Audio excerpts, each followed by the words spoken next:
Black Star Network is here. Hold no punches! I'm real revolutionary right now. Black power. Support this man, Black media. He makes sure that our stories are told.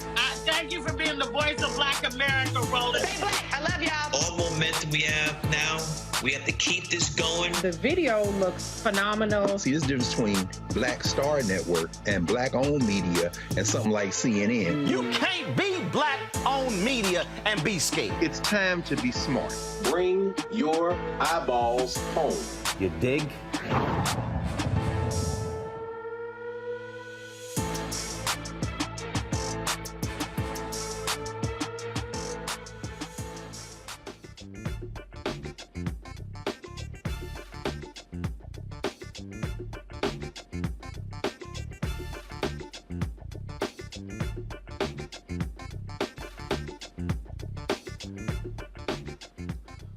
Today is Tuesday, September 20th, 2022. Roland Martin Unfiltered, broadcasting live on the Black Star Network here in Los Angeles. On today's show, Vice President Kamala Harris, she's in South Carolina, giving the convocation at South Carolina State. We'll show you what took place there. And also, you know, folks were showing out.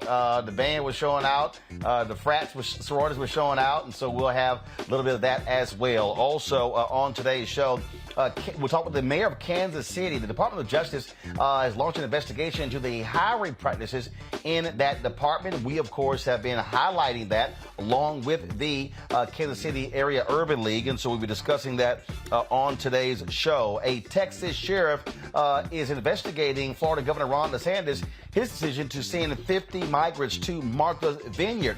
Also, those migrants have filed a class action lawsuit against Ron DeSantis for his actions. Also, on today's show, we'll hear from Wisconsin Lieutenant Governor Mandela Barnes, who is trying to unseat Ron Johnson as the next United States Senator from Wisconsin. Plus, there are 11 Black candidates who are vying for U.S. Senate seats across the country. We'll talk with one of them who's running for the Senate in Alabama. Also, on today's show, folks, a white Georgia bus driver has been fired for pushing Black children to the back of the bus. Also, we lost two African Americans, baseball great Maury and also Philadelphia pastor Herbert Lusk. In our marketplace segment, an actor had to create his own skincare line for his melanated skin. We'll talk with him. It is time to bring the funk on Roland Martin Unfiltered on the broadcast on the Black Star Network. Let's go. He's got it. Whatever the miss, he's on it. Whatever it is, he's got the scoop, the fact, the find. And when it breaks, he's right on time and it's rolling. Best believe he's knowing. Putting it down from sports to news to politics. With entertainment just for kicks, he's rolling. It's on go, roll, roll, y'all. It's Roland Martin, yeah. Rolling with Roland now. He's funk, he's fresh, he's real, the best, you know he's Roland Martin now.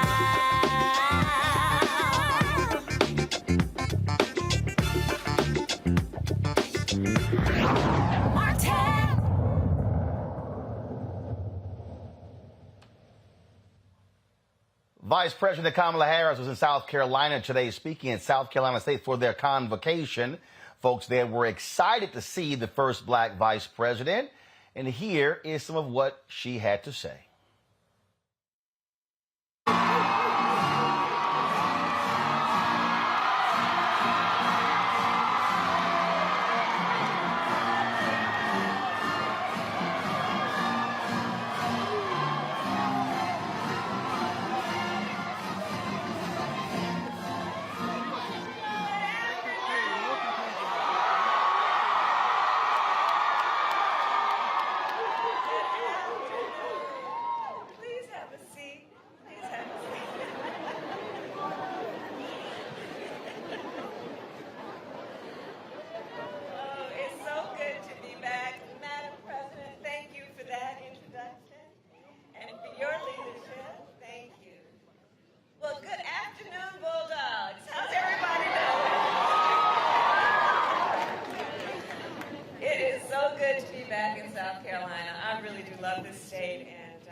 back at South Carolina State University. So before I begin my comments, let me thank the Marching 101, because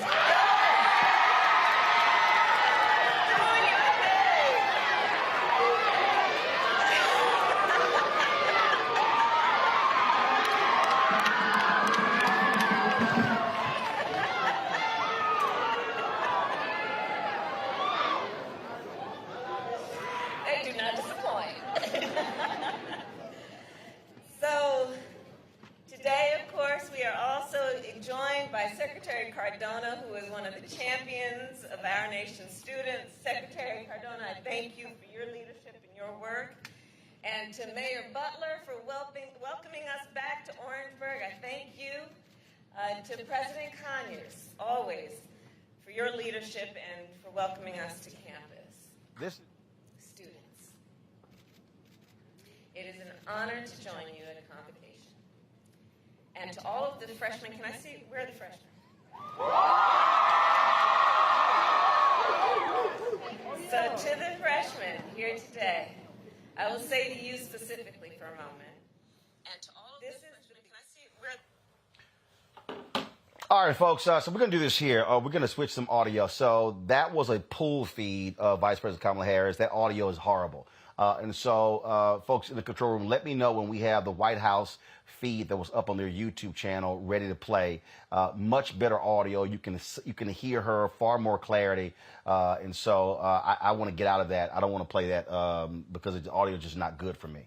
And so let me know, y'all, when y'all have the video ready again. And so the White House YouTube channel, they did, of course, broadcast her speech, much better audio feed. And so we want to play that for you so you can actually hear with better clarity. All right, so go ahead and play it now.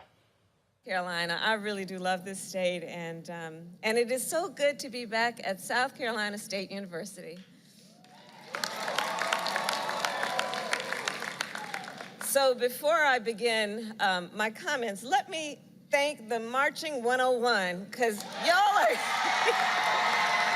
are doing your thing.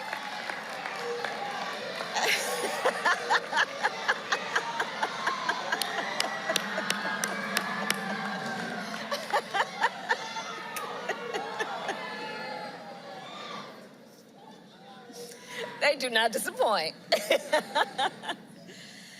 So today, of course, we are also joined by Secretary Cardona, who is one of the champions of our nation's students. Secretary Cardona, I thank you for your leadership and your work. And to Mayor Butler for welcoming us back to Orangeburg, I thank you. To President Conyers, always, for your leadership and for welcoming us to campus. Students, it is an honor to join you at convocation.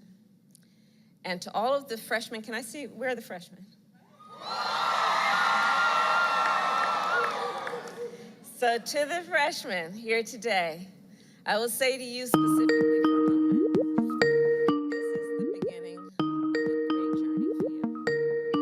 It's a great journey. For the next 4 years, you are going to have an experience that will shape the rest of your life. The lessons that you will learn here at SC State, both inside and outside the classroom, will guide you for years to come. And of course, during your time here, you'll face challenges. And through those challenges, you will learn that you are strong enough, resilient enough, and brave enough to overcome any obstacle. And you know, joining you this afternoon, it takes me back to when I was 17 and flew from California to Washington, D.C. to start my first year at Howard University.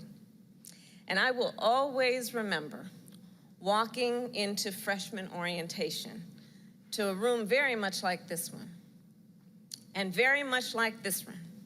The seats were packed with students and faculty and alumni who, just like for you, all look like us. And it was exhilarating.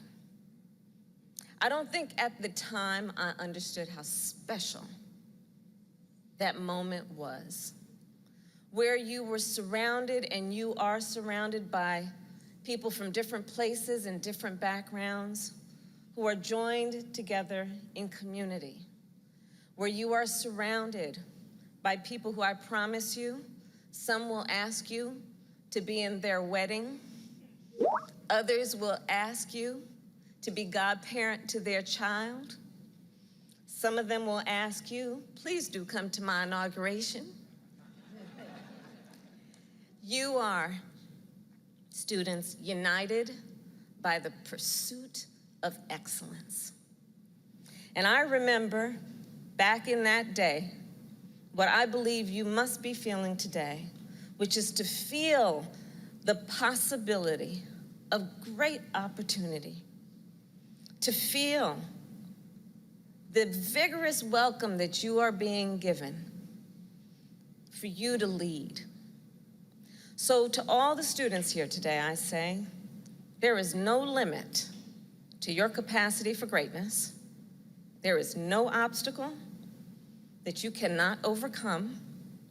And believe me, there is no barrier that you cannot break. And so, as Vice President of the United States, I urge you to seize on that. Because in this moment, our nation needs your leadership. Today, we live in unsettled times. The ideals that we thought were long established, such as overseas, what we're seeing, the sovereignty of democratic nations, we thought was long settled. Domestically, we thought long settled would be the freedom of voters to decide elections. Long settled, we thought, would be the freedom of women to make decisions about their own future. We thought we could take for granted what constitutes the truth. But these ideals now hang in the balance.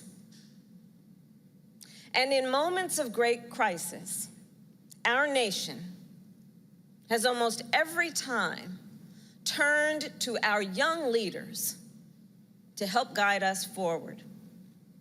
Just remember, John Lewis was only 23 when he spoke during the March on Washington. 23. Diane Nash was just 21 years old when she led the Nashville sit-ins to protest racial segregation. And the great Jim Clyburn was in his early 20s when he was jailed for protesting for civil rights. In fact, it was in that jail where he met his beloved wife, the late Dr. Emily England Clyburn. And as you guys know, I think, they were both proud graduates of this very institution.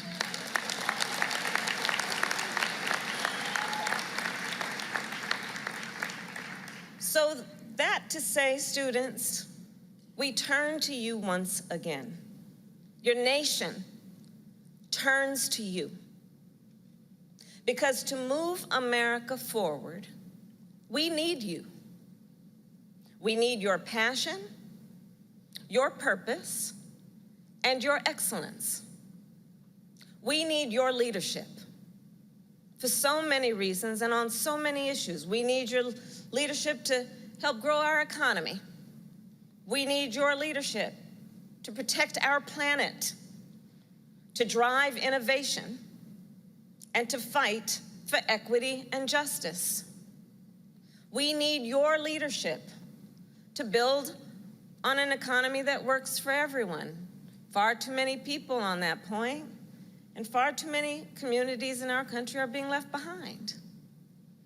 So we have invested $12 billion in community banks, which specialize in lending to minority and rural communities. But we need you to then access that capital, to build a business, to be invested in your community, to allow you to buy a home and be part of the leadership of neighborhoods and society. We need your leadership on the climate crisis. Just think, in your lifetime, your generation has experienced the 10 hottest summers on record. You all have. You have seen communities decimated by wildfires, flooded by hurricanes, and choked by drought. And you know then, we must treat the climate crisis like the crisis it is. And we're doing our part in terms of our administration to make the largest investment in history in fighting that crisis. But to implement that vision, we need you. We need chemical engineers to help us design more efficient solar panels. We need architects to help us build more sustainable homes and communities. We need climate scientists to help us model the impact of rising seas and warming temperatures.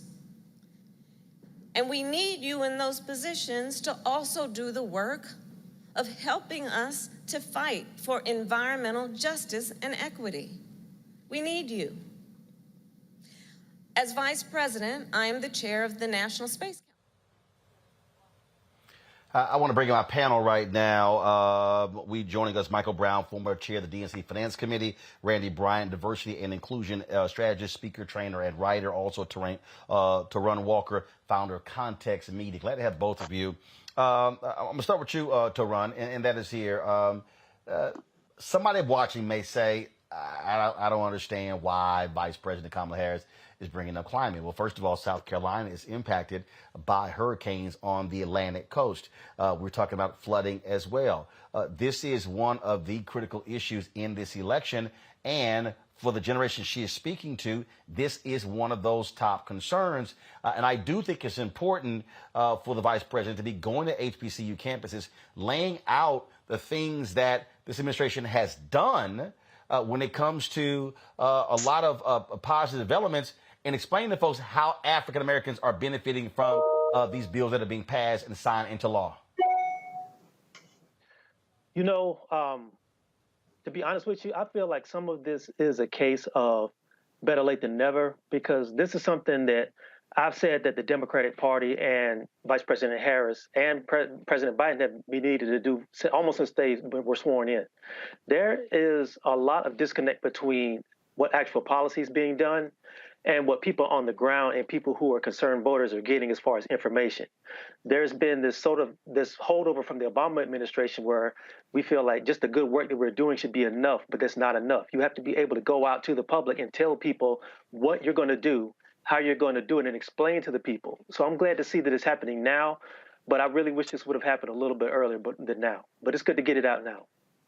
Well, but Michael, here's one of the realities. One of the realities is that COVID played a huge role in the inability of them to get out. I talked to Vice President Harris when she was in Selma. That was one of the few places. And so COVID prevented her and the president from really doing what presidents and vice presidents normally do, traveling the country, barnstorming, if you will, telling their story and trumpeting the positive things they've done. Ever a bad, and first, good evening, Roland, and to my fellow panelists.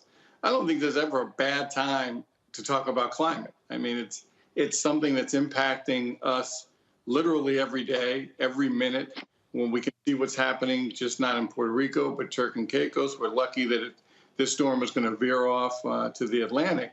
But there's never a bad time to talk about it. If the vice president chooses HBCUs to talk about climate, great. Plus, the wonderful opportunities there are for careers related to climate and solar. So the fact that she's going to an HBCU to talk about this is exactly what she should be doing.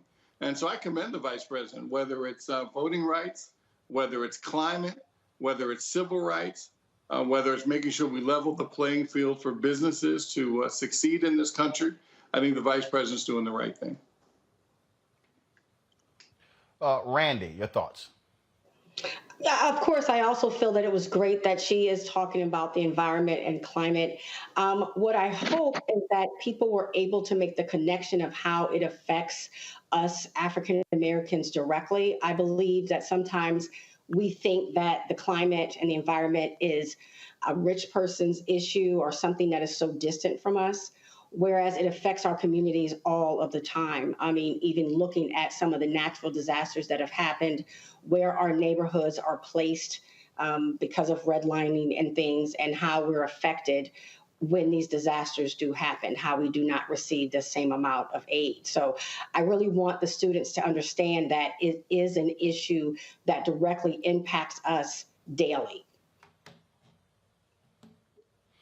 Indeed. I think what's going to happen is, again, you saw President Biden on 60 Minutes where he declared the pandemic over. I would disagree with him on that.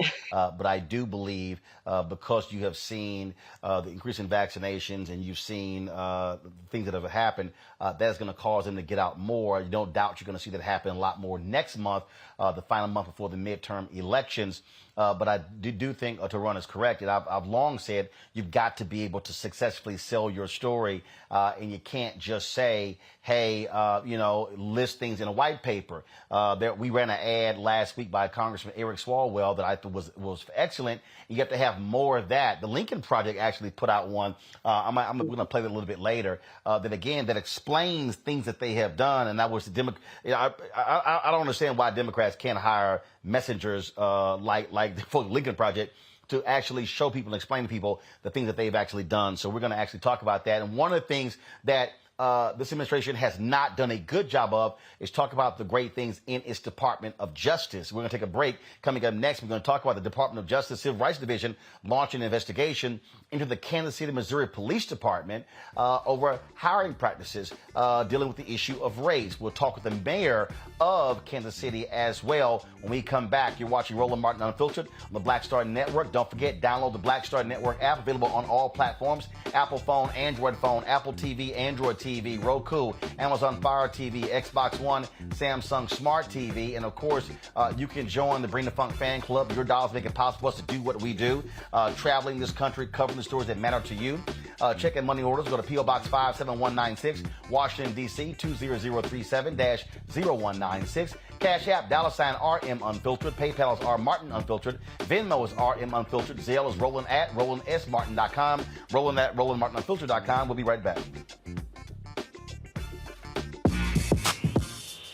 When we invest in ourselves, our glow, our vision, our vibe, we all shine. Together, we are black beyond measure. Hatred on the streets, a horrific scene, a white nationalist rally that descended into deadly violence. White people are losing their damn minds. An angry pro-Trump mob storms the U.S. Capitol. We're about to see the rise of what I call white minority resistance. We have seen white folks in this country who simply cannot tolerate black folks voting. I think what we're seeing is the inevitable result of violent denial. This is part of American history. Every time that people of color have made progress, whether real or symbolic, there has been what Carol Anderson at Emory University calls white rage as a backlash. This is the rise of the Proud Boys and the Boogaloo Boys. America, there's going to be more of this. Here's all the Proud Boys, guys. This country is getting increasingly racist in its behaviors and its attitudes because of the fear of white people. The fear that they're taking our jobs, they're taking our resources, they're taking our women. This is white fear.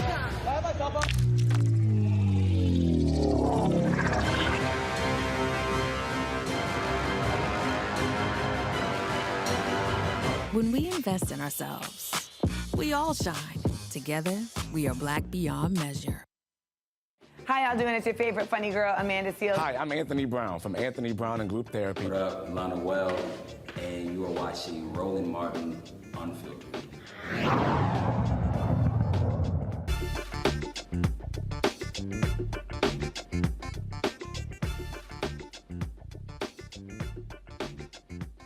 Welcome back to Roland Martin Unfiltered, broadcasting live from Los Angeles. The Civil Rights Division of the Department of Justice announced yesterday that they had notified the Kansas City, Missouri that they were launching an investigation into its employment practices. The department has been named in several lawsuits alleging discrimination. In August, a Kansas City police detective sued the department, claiming he was punished for reporting another officer's illegal search. In April, a KCPD sergeant sued over alleged racial profiling during a traffic stop. Later that month, 2 black female police officers sued the department alleging discrimination, retaliation, and a hostile work environment. In November 2020, 3 black female detectives sued the police department, claiming they were discriminated against during an investigation into the Crimes Against Children unit.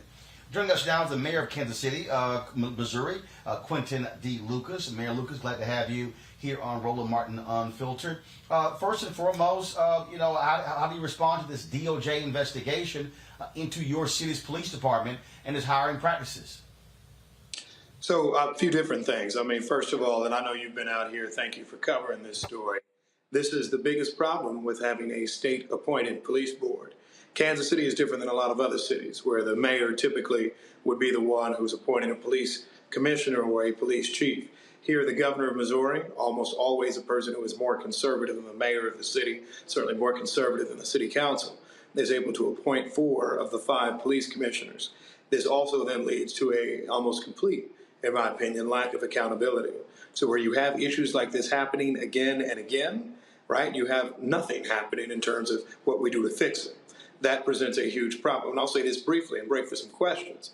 For me, what is most interesting, any of us who have met black police officers know that oftentimes they're not people who are necessarily trying to be progressive or trying to tear down the police department. This means that these are men and women, actually, who have spent decades on this department, won the uniform for this department, put their lives on the line for the city, and they have not felt their efforts reciprocated when they've talked about whistleblowing, when they've looked for respect, and indeed even when they've been stopped driving while black. This is a substantial problem for us, and I think it's important that we get to the bottom of that investigation, and I hope we do that notwithstanding what the Department of Justice does. We, in Kansas City, should try to do our own. But Mayor, I was there in Kansas City when the Urban League had their forum, and the reality is that commission that you're talking about, you're a member of it. What's the problem then? You've got a black pastor who is the chair of that commission. You've got other members. Are you saying that that commission has failed the residents of Kansas City, Missouri, in properly investigating the police department? You know, I think it is fair to say the answer to that question is yes. I think that the setup that we have, the construct that we have, does not actually lead to real investigations. Or else you would actually see more discussion of some of these issues, or else this would be centered in the public discourse. Instead, what we are in too many situations having is a situation where we rubber stamp too many different police practices. I think that it is important for us to be very fair to our officers. We go through all of that all the time, but also to make sure that if there is a whistleblower, they know that they're not running into punishment immediately thereafter, which has led to a lawsuit. If there is somebody who says, why was I stopped improperly? I suspect that I'm black, that it isn't just kind of dismissed out of hand and we keep it moving.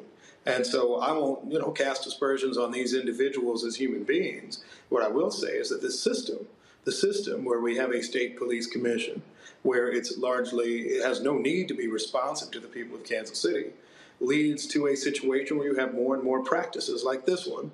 And so therefore there are many in Kansas City who were not surprised that we had an investigation launched, although today all I could think of was that since the Biden administration has started, there's been an investigation of Minneapolis, we all know why, and now Kansas City. And that should lead us to ask more questions about how we can do better on all this. One of the things that when I was there, residents said they want local control. And then they want a city council that believes in that. But also, you're in a situation where you're funding the police department, but you have no control. So the question is this here. Will you pull back the purse strings to demand the kind of changes? Yes, you have this commission that's set up, but the reality is it's nonsensical to me that Here you are, the mayor of a city. You got taxpayer money. You're funding a system that you have no control over whatsoever. And so what powers are you willing, or what things are you willing to do to get the other commissioners to understand they need to be listening to the residents? Is withholding those funds one of those things to get their attention to say, unless you do A, B, C, D, we're not going to send the money to you? You know, I think on the funding question, we have taken real steps to make sure that we're getting more responsibility. State law currently requires us to spend 20% of our budget on the Kansas City Police Department. We consistently go well over that amount. Last year, we negotiated with the Board of Police Commissioners an agreement as to how money over that amount would be spent. The state of Missouri has now tried to change it and increase the budget threshold. We, in an ordinance sponsored by me, have filed a lawsuit against the state of Missouri to make sure that we retain that budget amount. To me, it's not so much about, look, I'm not a defunder. I'm not necessarily a cutter. I am somebody who wants to make sure that we have accountability. I am somebody who wants to make sure that... And I'm not speaking of defunding. I'm not speaking of defunding. What I'm speaking of, again, Congress does this all the time, where Congress will withhold money and say, all right, unless you make some changes, then you're not going to get the money. Republicans do this. So any Republican try to call, say you're defunding. No, this is about, there's no way in the world. And again, I covered city government in Fort Worth. I covered county government in Austin, Texas. I covered city government in Dallas and Houston and Chicago. And it is astounding to me that you have a system where the governor appoints a commission to oversee the police department that the taxpayers are paying for, and you as the mayor, you can't hire or fire the police chief. You can't implement practices, but they're expecting you, though, to send the check to pay for the very department. I mean, yes, you're not getting a fight back from me in terms of the fact that it's wild. Now, as for the question of should we withhold funds, appropriate them later in the year, it's my view that that is actually under our legal construct, one, not permissible, two, one that we just have not been able to do and get done. And so I think that what we are trying to do, because we have a separate court order that says that whatever money the budget is at the beginning of the year is frozen for the rest of the year, good or bad in the position of the police department. We are trying to make sure we extract more agreement up front and in advance. This is why actually I think that many have seen the Department of Justice investigation as something that is, at the very least, somewhat helpful, in the sense that there are questions that can be asked. There is an ability for later enforcement of certain types of actions, and more than anything, that the people of Kansas City are hearing an outcome from any number of these issues that have festered for years and years. I think we are seeing steps in certain directions. The president of the Urban League has filed a lawsuit against the Board of Police Commissioners. The city of Kansas City has filed a lawsuit against the Attorney General of this state and the Board of Police Commissioners. So I don't think it's an abdication necessarily of responsibility. It's just saying that we view that through the courts, through the justice system, not unlike you see in policing and criminal justice every day, you will get us to a step where there can be more justice, where there can be actually more accountability. So there's something that makes sure that black officers, black people in the community broadly, can say that we can trust our police department. Right now, I think you have a number of people, and you've talked to them before, who have questions as to whether they can or not.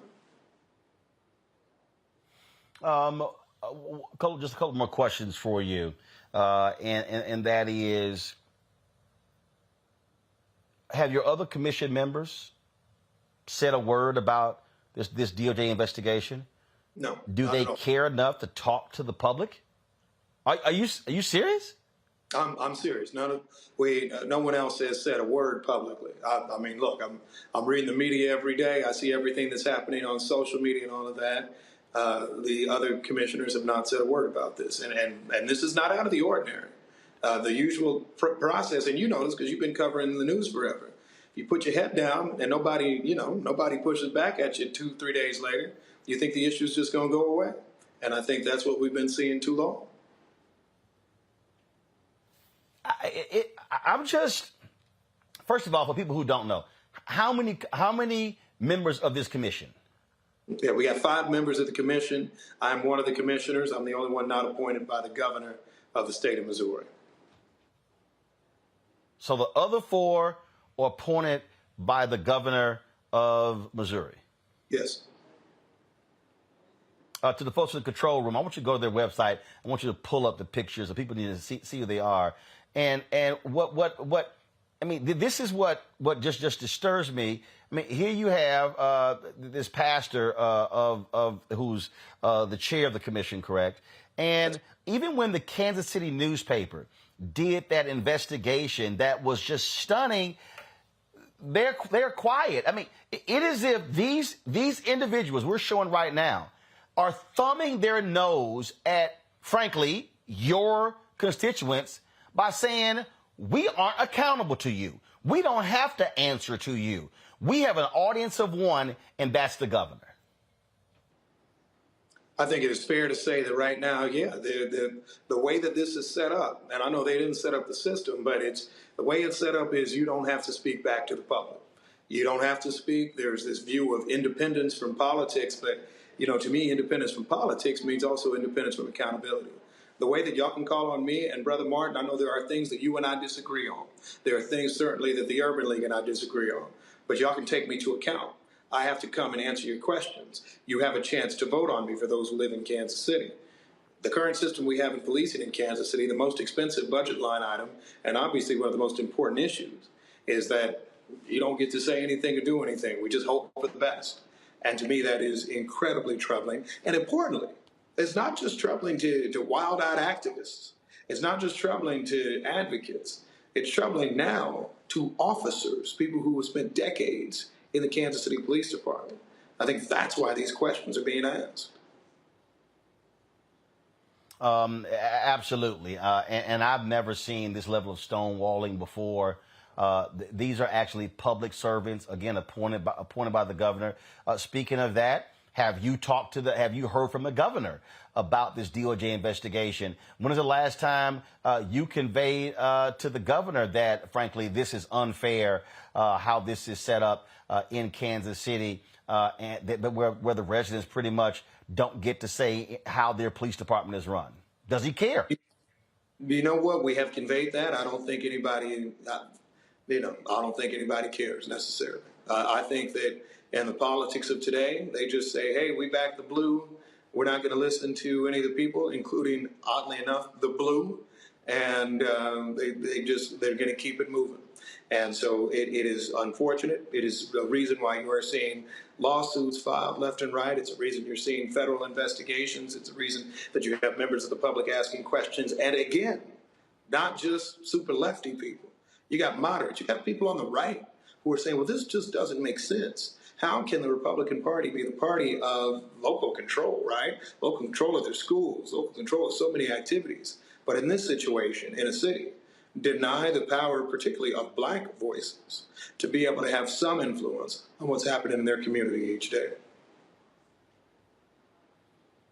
Mayor Lucas, we appreciate it. We look forward to see what the DOJ does with regards to their investigation, and hopefully it will lead to some changes because the allegations thus far are startling. And again, as somebody who's covered politics my whole life, I do think it's grossly unfair to ask residents for their taxpayer dollars. And we know in most cities, the lion's share of a city's budget goes to its police department. And just real quick, the percentage of your budget, how much goes to law enforcement? I think our general revenue, our estimate is about 40% is going to them. And the fire department, you're looking at about 70% of our total budget is in the public safety realm. And so these steps matter. So 70% goes to police and fire, but of the 40% of your revenue goes to the police department, and you and the residents have no say over that department. That's correct. Wow. Mayor Lucas, we appreciate it. Thanks so much. Thanks so much. Folks, on Friday, we're going to be joined by the president and CEO of the Greater Urban League of Kansas City, Gwen Grant, along with Maury, who is the CEO of the National Urban League, to talk about this investigation. I'm going to bring my panel back in, Michael Brown, Torun Walker, and Randy Bryant. Randy, I'm going to start with you. As somebody who is a DEI expert, when you look at these type of allegations, these lawsuits when it comes to hiring. Again, what's crazy is people have been complaining for the longest, but the way this thing is set up, again, these 5 commissioners, and really you heard the mayor, so really 4 of the 5 appointed by the governor, they're the ones who have the authority to deal with it. They don't give a damn. It's like, okay, whatever. And I just think that, yes, I know the right's going to throw out, defund the police. I just think that, hey, you got to figure out whichever way possible how to say, no, we ain't cutting a check until some stuff get changed. You have to make it where there's a reason for them to change. You're exactly right. And money is the greatest motivator. Money is the number one motivator. I'm just blown away at what the mayor shared with us. And to be very honest, I'm appreciative of his candor. And I believe we need to protect him at all costs because I'm a little concerned. As he shared, he really basically said it's a system that is set up to fail and take advantage of the residents of Kansas City. And when you're talking about unfair hiring, unfair promotion, all of these DEI issues, and you have in charge the exact people that need to change, the exact people that you're investigating, there's no way that people can win, that people can come out victorious. So you do need an outside entity like the DOJ to come in and say, absolutely not, these practices cannot continue. So I'm really happy to see them there. It is something, Michael, and you've got Democrats all across the country right now. They're even looking at passing a bill in Congress that would give more billions to law enforcement. Democrats are running scared out of fear of Republicans calling them soft on crime. But here's the reality. You can't show me how throwing more billions and billions of dollars somehow is going to fix the problem. And what people are concerned about is here we are using more taxpayer money given on the federal government and give it to law enforcement. And we keep hearing about training and things along those lines. And then cases like this here. In fact, the day after we were in Kansas City, it was funny. I was flying back. The mayor was on my flight, and he was coming to D.C. to participate in a news conference at the White House over the issue of law enforcement and funding. And so the knee-jerk reaction is always give the police department more, and they use it as a battering ram against people. But I'm sorry, you cannot get more money until you fix your damn problems right now. Well, Roland, as you know, I'm a former elected official here in D.C., and it's interesting to me to hear how tough the mayor has it in Kansas City. I thought we had it tough with the rules that the federal government has. My goodness. I mean, I can't even imagine. I mean, D.C., we run our own police department. The mayor appoints the chief. He has to get confirmed by the council. But I think one of the reasons to your question why elected officials run scared is obviously no one wants to be perceived as soft on crime. And obviously the Republicans try to put the whole defund the police on us as Democrats a while ago. It hasn't really caught, but people are still concerned that they don't want to be anywhere linked to any kind of defunding the police or law enforcement, because now obviously the messaging is changing a little bit, where we see how the right doesn't seem to care much about law enforcement, considering what happened on January 6th. And now they're talking about defund the FBI or defund the Justice Department. So they're having their own messaging problems. But I understand what you're saying. It is very difficult for elected officials in cities, especially now that crime has gone up a little bit in cities and frankly across the country, period. But elected officials, it's tough to go into town hall meetings and not be strong on crime.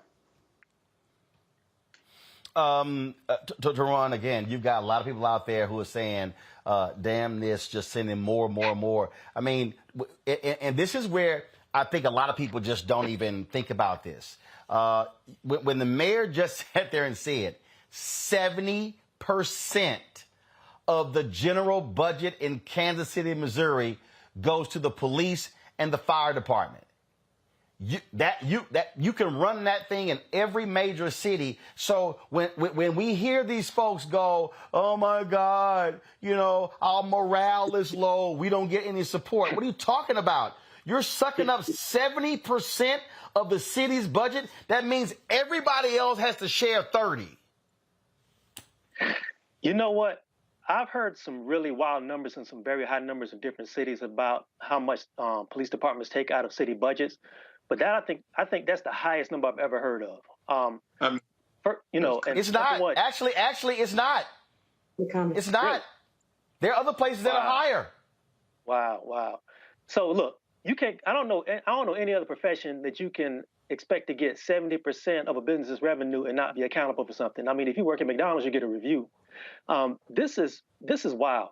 But I think we have to be clear about three things that are happening here. The first thing is that outside of major cities, outside of the Beltway and outside of the coast, a lot of things like this happen in smaller cities that go fly under the radar because there's not enough media presence to pay attention to it. That happens a lot.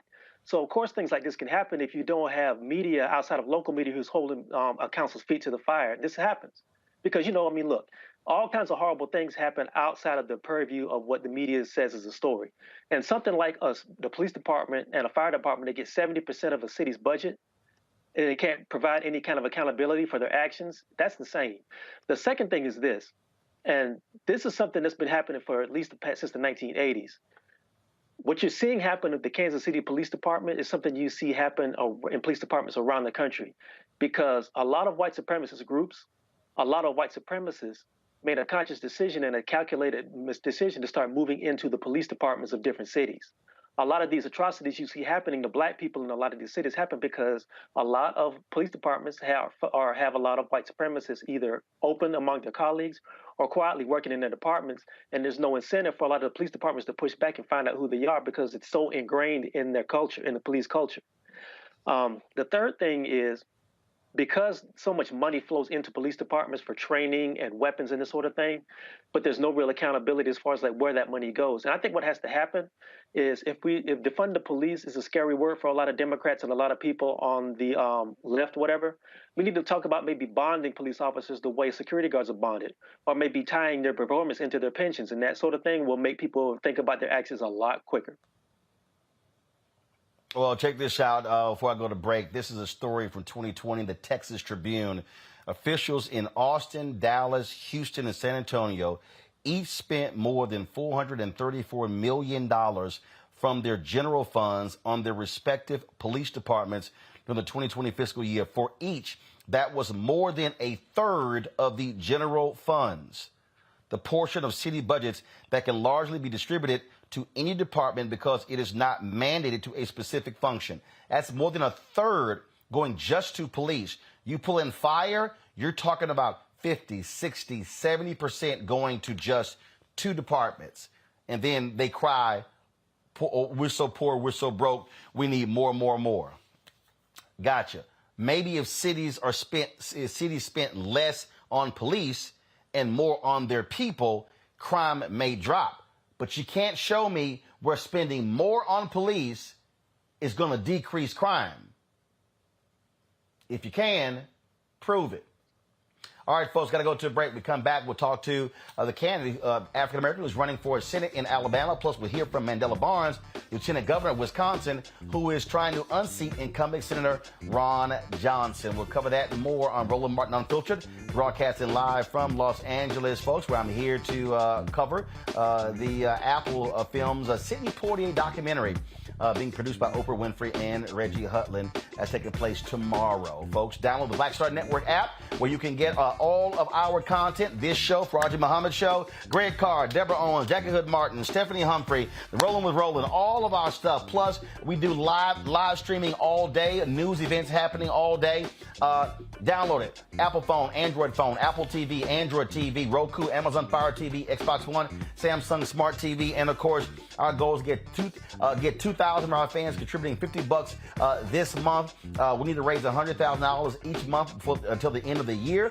Your support absolutely matters in us being able to do what we do. So please do so, folks, by sending a check and money order to P.O. Box 57196, Washington, D.C., 20037-0196. Cash App, $RM Unfiltered. PayPal is R Martin Unfiltered. Venmo is RM Unfiltered. Zelle, Roland at RolandSMartin.com. Roland at RolandMartinUnfiltered.com. We'll be right back.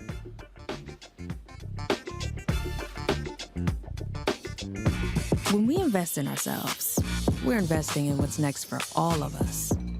Growing, creating, making moves that move us all forward. Together, we are Black beyond measure. Don't you think it's time to get wealthy? I'm Deborah Owens, America's Wealth Coach, and my new show on the Black Star Network focuses on the things your financial advisor or bank isn't telling you. So watch Get Wealthy on the Black Star Network.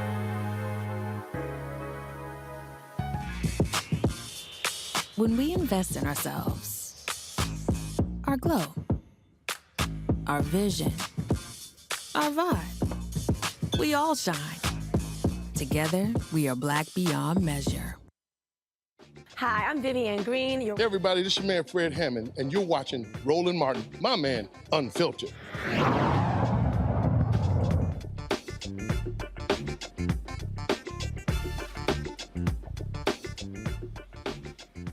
All right, folks, we've talked to a number of African Americans running for the United States Senate in the country, but did you realize there's someone who's black running for U.S. Senate in Alabama? Meet Dr. Will Boyd, won the Democratic nomination there and is trying to unseat an incumbent there. This is always, folks, a difficult task. We're talking about Alabama of all places, very difficult.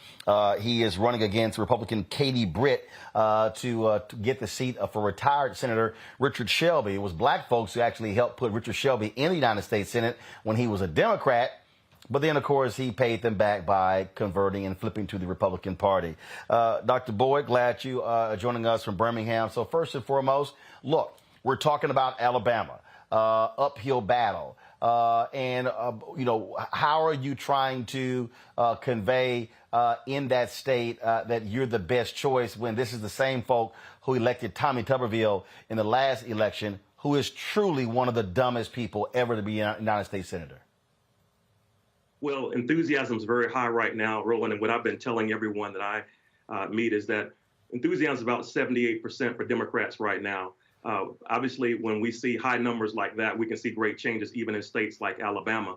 We are seeing right now where enthusiasm is higher than it was for President Biden in 2020 and even higher than it was for President Obama at his election in 2008. So right now, we're going to see great gains. Now, the overturning of Roe v. Wade has really pushed some people to get out. We've seen where there's been about a 3% increase in women voters alone since the Roe v. Wade or even the Dobbs decision. We've seen where people are upset because obviously veterans were kind of tossed around a little bit as we were dealing earlier with certain acts that were laws that were being pushed through, whether or not it was going to go or not. And then we see where a number of people are just feeling like they're left behind and their voices are not being heard. So I'm telling everyone everywhere I go that I want to be their voice. So even though maybe the media hasn't been paying a whole lot of attention to this race, this is a historical race. It's an open seat. And by the numbers, Democrats can win this. This is really a blue state, Roland, but people see it as a red state because we have a lot who didn't turn out. When I ran for Lieutenant Governor in 2018, there were 337,000 African Americans who did not get out to vote. There are about 324,000 who are batting 0 for 3 in the last elections. And there are about 150,000 who have not even shown up for an off-year election or a gubernatorial election like this one. They've only showed up in some cases for presidential. So by the numbers, people that we've targeted, all the issue-based strategies that we've pushed in this great state, we're going to see a record-breaking number of people show up on November 8th, and I'm going to be elected the first African-American United States Senator for the great state of Alabama. But you say they haven't showed up. How are you going to get them to show up? I can tell you, when I talk to folks in Alabama, folks kind of like, man, look, we ain't got no shot. Can't no Democrat win here. This is a red state. You say it's a blue state. How? Where? I mean, you've had Republican governors, you've had Republican senators, where are these Democrats in Alabama? A number of them just didn't show up to vote. Some roll and feel like they've lost hope. But actually, I'm in the studio right now, just came off the air with someone you know very well, Chris Coleman, on his show, obviously, the Think Tank B94.9. But one of the things we've been doing every week is going on radio, talking to people about what's at stake, talking about the fact that the economy is at stake, healthcare is at stake, education, environment, women's rights. When we roll these issues off, when we go in with an issues-based campaign, when we tell people who did not vote in the past and how we can actually turn them out by getting them to the polls, they're getting excited. They're getting charged up. So we are using Vote Builder. We're using L2. We're using a number of different tools, and even teams from different states have come in and are helping us hit the ground with a ground game that's never been seen in Alabama before. One of the things that should be happening in Alabama, there should be a second black congressional seat, but the courts held that up. One of the things you talked about, those African Americans who were not registered. So, what resources are going on the ground? How much time are you spending in rural Alabama trying to convince those folks that, yes, if you just pull that lever, just punch that ballot, trust me, your vote does matter. It does count. Well, I spent a lot of time in the Black Belt. As a matter of fact, the show that we did just a few moments ago, we were live, obviously. We talked about the amendments that are on the ballot, 10 plus one other amendment that is there that's dealing with our 1901 Constitution being rid of actually racist language, believe it or not. But actually, one of the things that we've been doing is talking about the issues you just mentioned.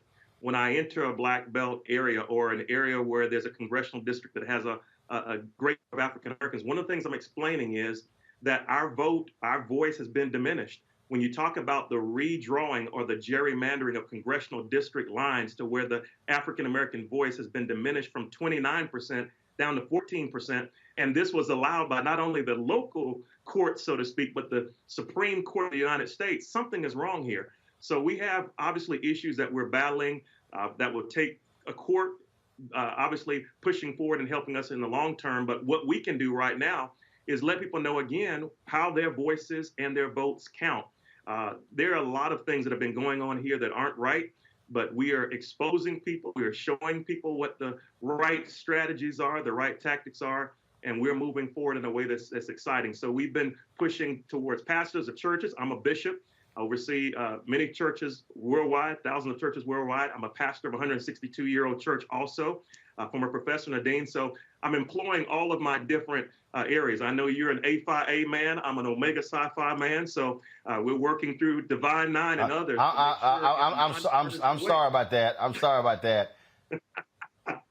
And I'm sure Michael Brown is happy because it's rare you get Omegas doing some good stuff. So Michael Brown is probably smiling because he knows when we talk, he knows I ain't lying. Michael, you're on mute. See, you can't don't know how to run your laptop. See, Michael, you're on mute. You see how they treat the bros? I'm not anyway. Maybe with some technology issues. You didn't want the next governor of the state, next senator of the state of Alabama, for he and I to connect, and I think that's very unfair.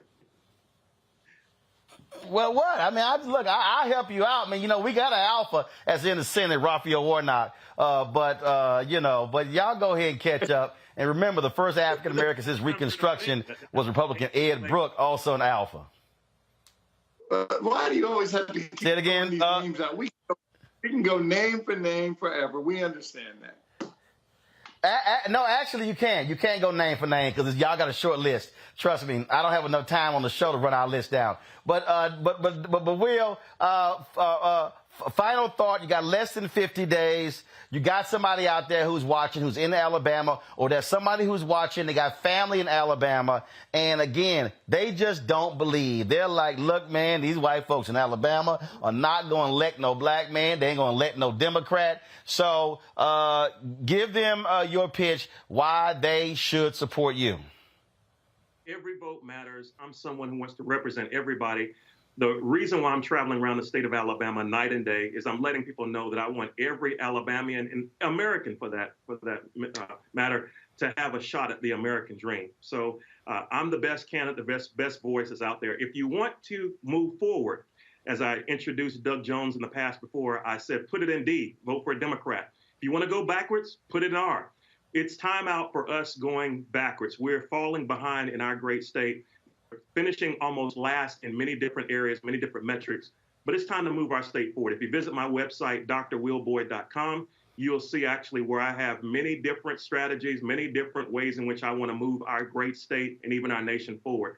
Alabama, it's time for us living like we're in 1922. It's time for us to come up and be in 2022. With your help and with us turning out every vote, we can win and we can make history so that all Alabamans can be properly served. All right, then, Doctor. Well, boy, we sure appreciate it. Thanks a lot. Appreciate you, sir. All right, then. Good luck.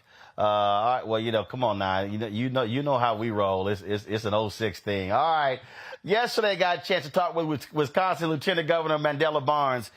He, of course, is trying to unseat U.S. Senator Ron Johnson in Wisconsin. And here's our conversation. Lieutenant Governor Mandela Barnes, let's just jump right into it.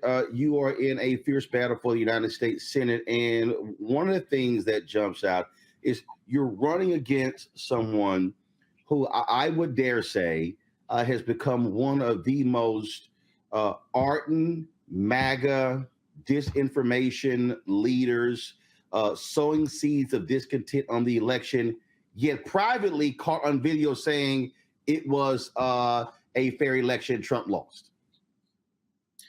Well, this is a fierce battle for any number of reasons. And you mentioned a lot. And the fact is, he's out of touch with Wisconsin. He's turned his back on the people in this state. He's simply not there for us anymore. He hasn't been. But people are really starting to realize it with the statements that he makes when it comes to putting Social Security and Medicare on the chopping block, wanting to raise the retirement age, saying we have enough jobs when he was all too comfortable making excuses when 1,000 good-paying union jobs here in Wisconsin are going to be headed to South Carolina because of his carelessness. And this is what we've been experiencing. So it's twofold. And that's the reason why we got to get rid of Ron Johnson. He's been a disaster for this state. He's been, problematic is one word for the rest of the country. You are in a state that's quite interesting. You have a Democratic governor, you're a Democrat. But you have Republicans in the legislature who've done all they could to stifle both of you in terms of being able to lead in that state. And so when it comes to, on the ground, and when it comes to really trying to connect with folks, I mean, this is going to be a ground war. Consultants want to spend lots of money on television ads, but it's really going to be getting those folks out. And so, how you've been focused on that, especially in Milwaukee, to drive up those black turnout numbers and other places as well. Well, I'll tell you, the only reason Republicans control the legislature is because of gerrymandering. Now, without it, they wouldn't have the control, the power they do now to try to stifle our agenda to support working class families in the state by rebuilding the middle class. And with that, turnout is absolutely going to be key. 4 years ago, we had historic turnout, the highest midterm turnout in the history of the state. And we have to do that again this year. But it won't happen just because, right? People need to know what we stand for, what we have been able to accomplish in spite of Republican-controlled legislature, but also how Ron Johnson went to the U.S. Senate, doubled his wealth, and is hell-bent on making everybody else's life harder. Again, think about the benefits people work their entire lives for. Ron Johnson is absolutely against it. When it comes to abortion, he supported legislation that will ban abortion even in cases of rape or incest. This person is not forced, does not truly reflect the values of the state of Wisconsin. And the more we hammer home the message about how awful Ron Johnson has been, and he will be even worse if he gets another 6 years, but also coupling that with the fact that there is a real plan to rebuild the middle class by bringing good paying manufacturing jobs to Wisconsin again. Ron Johnson voted against the CHIPS Act, which will go a long way to breathe new life into manufacturing, next generation manufacturing in Wisconsin. He stood against that. He's standing against opportunity every step of the way. But in spite of his insistence on doing the wrong thing, we have been doing the right thing. We're going to continue to do the right thing and make sure everybody has health care, make sure that women have access to the reproductive care that they need, and also doing everything we can to protect our democracy. I remind people that there were 4 cities that Donald Trump was targeting when he was claiming the election was stolen when it wasn't. Atlanta, Philadelphia, Detroit, and specifically Milwaukee. In fact, he paid for a partial recount in Wisconsin, specifically Milwaukee. Those are 4 black cities, if you will. And that's really what I keep telling people January 6th was all about. It was a response to how dare all these black folks come out and vote me out. Well, look, the problem is with them being so out of touch, for whatever reason, they want to act surprised that they didn't win the election in 2020. If you don't respond to the needs of people, people are going to respond to you at the ballot box. And given the fact that the election was trying to overturn, cities like my hometown in Milwaukee were specifically targeted, just shows what's at stake right now. It shows exactly what's on the line.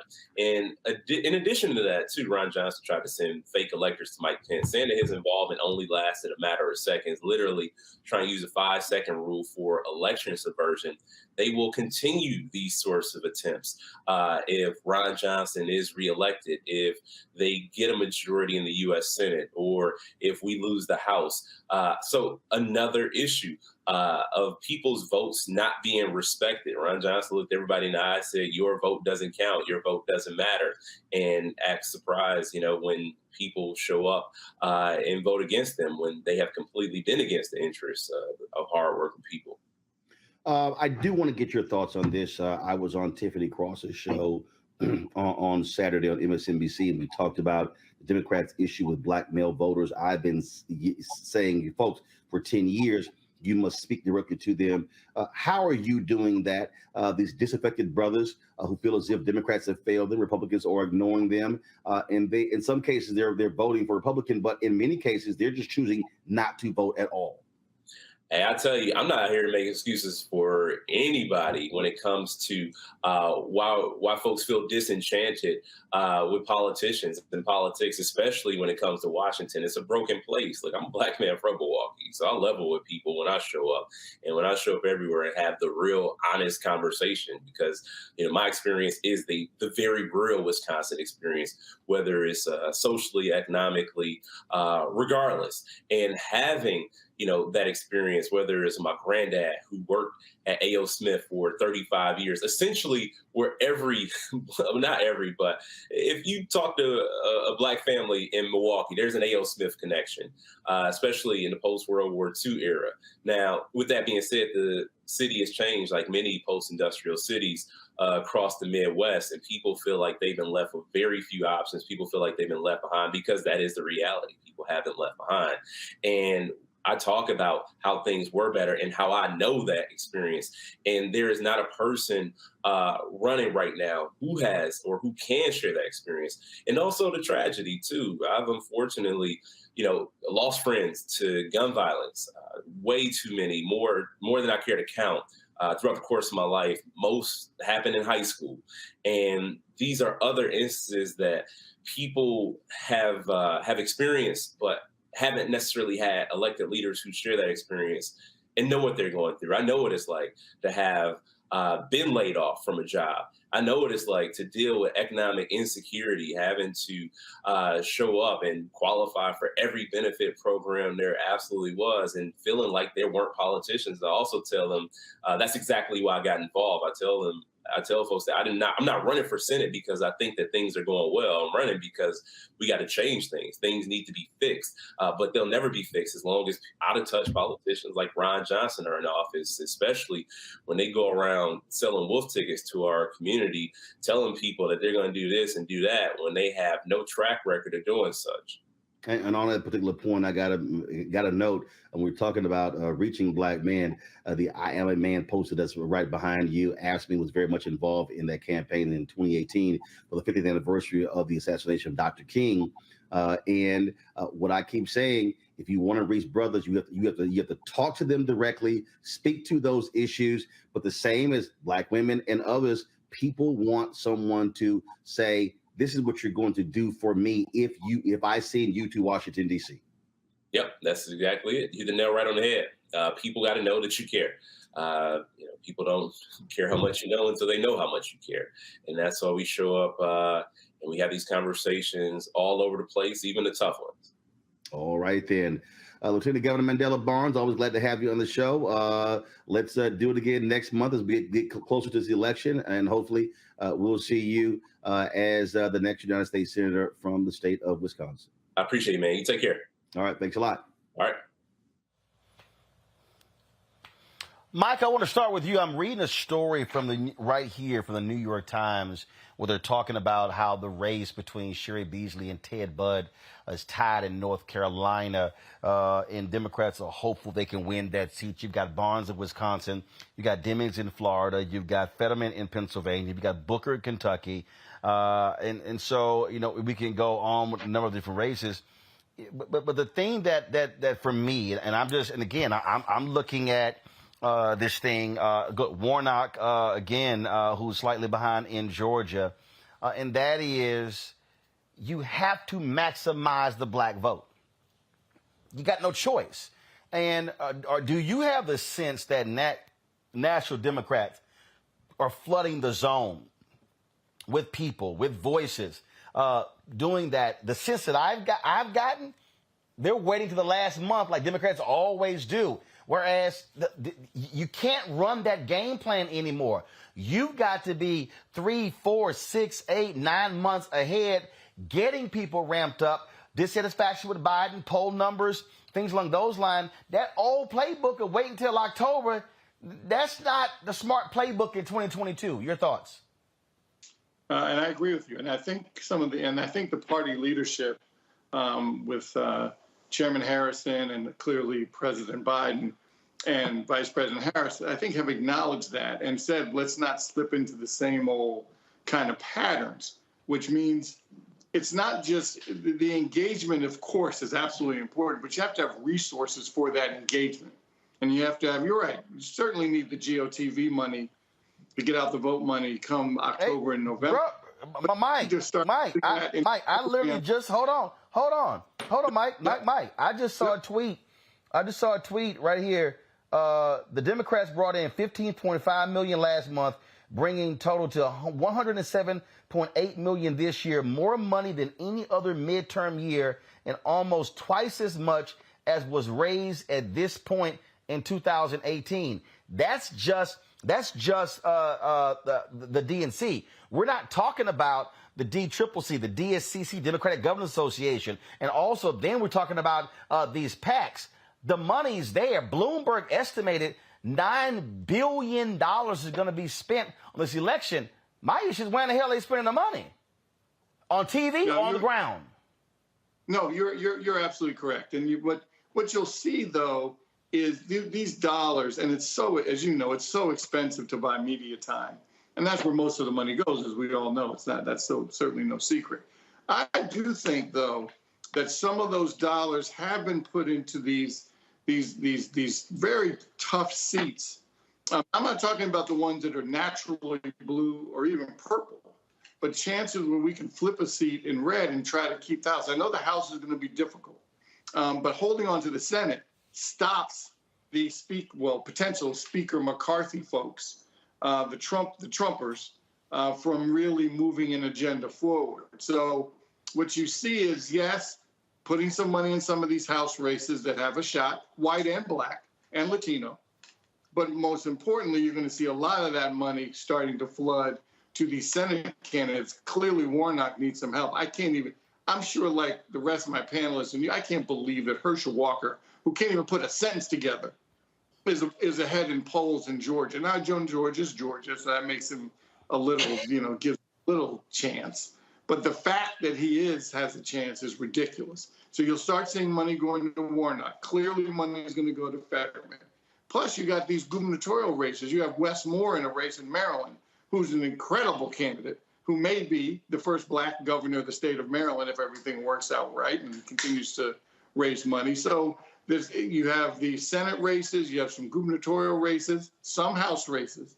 So I think we're trying to make it competitive, but I don't think folks are really waiting until the last minute, Ron. I think they are trying to take the Ron Brown method, which is you start early and have a coordinated, what he called a coordinated campaign when he was chair of the DNC, which basically made sure that dollars were being used for everyone in the party.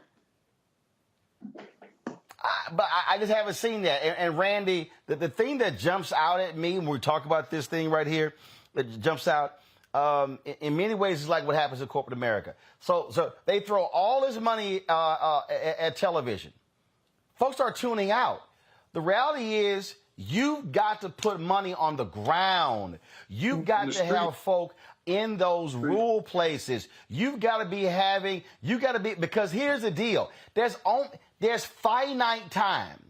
And let me tell you who makes money during the political campaign. White corporate media. That's who makes money during political campaigns. That's when they start creating a 3 o'clock news show, a 4 o'clock show, a 5 o'clock. I mean, they create new hours to suck up political ad money. And then it just becomes, it's just an onslaught of ads, and folks just turn that thing off. What I'm saying, which I'm not seeing. And look, and I've had conversations directly with the DCCC and the DSCC and others, and I'm sitting here going, okay, where are your high-profile black surrogates? And Randy, here's a perfect example. Today is September 20th. If I added up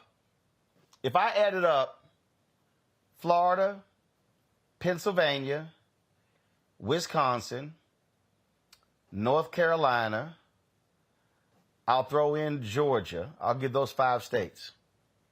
Those 5 campaigns, I can't remember the last email I got pitching me a surrogate from those 5 campaigns. Unfortunately, I must agree with you 100%.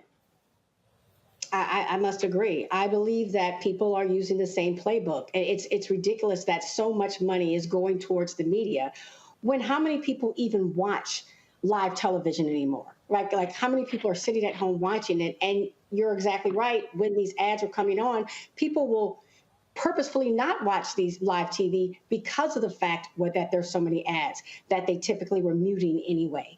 So it is where we must look at how the world has changed. What do people pay attention to? How do we connect with people? And it's certainly not with the media. And feet on the ground. Let, brothers talk to brothers and mention why it's so important that they get out there and vote and talk about issues that apply specifically to people. There's connections are not being made, and those connections must be made, and not just in the major metropolitan places, but like you were saying, in the rural areas, to let them know that they're not forgotten about. They must be re-energized, because I believe many of us just feel completely disenfranchised. Toron, the thing that, what I'm laying out here, and again, this is about how do you reach people? How do you touch people? And when I look at these numbers, I'm telling you, Sheriff Beasley lost as Chief Justice of the North Carolina Supreme Court by 400 votes. Yeah. 400 votes. When you're going to have somebody lose by a few thousand in one of these U.S. Senate races, maybe 10,000 votes. And when I look at black numbers, when I look at what has to happen, I'm just a firm believer that Barnes has to have black turnout at a minimum 75%. The same for Beasley, the same for Demings, the same for these other black candidates. You have got to maximize as much as you can black turnout. And the real deal is these white, and Michael, you know this, being on the DNC Finance Committee, these white political consultants, they control the money. They make their money off of the TV ad buys, and they do not want to spend money on the ground. And guess what? They don't give a damn if somebody loses, because they're going to know they're going to get hired in the next race. This is where I just believe, Toron, black elected officials in the Democratic Party should be going ham, going hard against these folks like Reverend Jackson did, which led to Ron Brown becoming the first black DNC chair that created this black infrastructure. If that doesn't happen, the dollars are going to be bypass our community, and then people are going to be like, okay, what happened? Easy. You didn't put the money where the people are. I'm glad you said that. And I'm glad this conversation is moving into what's necessary to pull in black voters, especially black male voters. The bottom line is nobody watches TV anymore. After you get to a certain age, nobody is watching cable news or broadcast TV. If you're trying to reach voters and energize black voters, you got to go where they are. And where they are is on social media, where they are is on the ground. And the other part of that is this. People have gone through 2 years of being frustrated. Now, we can talk a lot about what the Biden administration has done and what the Kamala Harris has done, but if those messages do not get out to the public, it doesn't make any difference. People are tired. People have come out of a pandemic. They've come out of 2 years of protests and everything like that. People are just frustrated. And the messaging that the Democratic Party, I think, is trying to get out to the public is just not flat. It's just not landing because they're going to the wrong places. The other thing is this. The conversation right now is about black male voters. You cannot hope to win an election with just half of the black electorate. You have to be respectful of, and you have to take into consideration the needs and the desires of black voters, men and women. And just to be completely honest with you, the messaging that black men got over the last election was dismal and it was disrespectful. And a lot of that resentment has not gone away. You see some races that are starting to push back against that. I see the Stacey Abrams is starting to move around some of that in Georgia. She's actually done a really good job of pulling in black males and telling them that, look, we want to respect your opinions. We want to have sit downs with you. That has to happen for black men and black women because last year was terrible. And you can't go to people and disrespect them and insult their intelligence and expect them to come out and vote for you. It's just not going to work. You have to talk to them the same way you would talk to any other constituency. Black men read, black men listen to speeches just like anybody else. We don't need dancing. We don't need pop locking. We don't need nobody pulling out a rapper from 1995 to tell us to go vote. We got to be talked to like normal human beings, respectfully. Michael, we need a final comment on this one. I know you have to go, but a final comment here. And this is the thing that jumps out at me. And I had somebody on Twitter who don't understand the game. Oh, Roland, you letting Jamie off the hook. Jamie Harrison, for everybody who don't understand, Jamie Harrison is the chair of the Democratic National Committee. Jamie Harrison does not run the Democratic National Committee. Folks, the sitting president runs it. His folks around him, they run the DNC. Now, the money game has also changed dramatically. There's so much money flowing into PACs that there's more money outside of the DNC that's actually going to the DNC. So I think a lot of people, when they go, Jamie disappointing, Jamie ain't this, they don't understand how this works, Michael. When you run the White House, the bottom line is the orders are coming from the White House as to what the DNC does.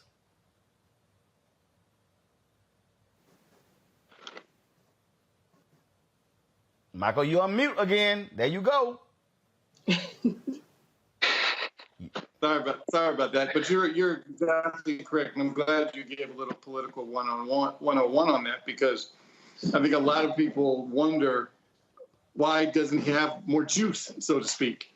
And you'd rather be chair of the party, frankly, like Ron Brown was, when you're not in power in the White House, because then you have all the control. You control the purse strings.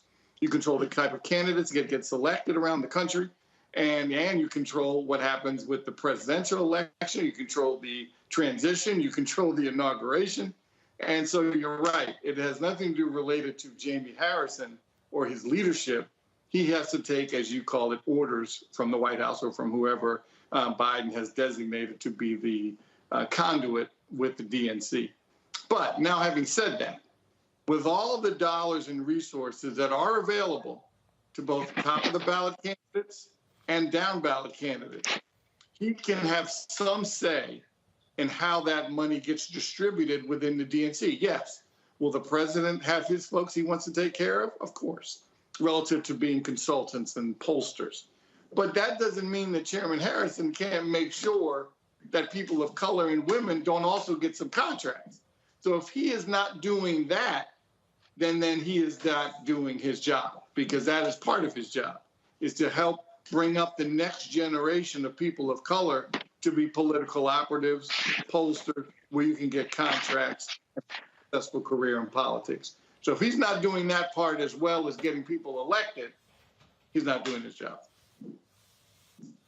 Well, I'll say this here, folks. At the end of the day, look, if you choose to sit on the sidelines, shut the hell up.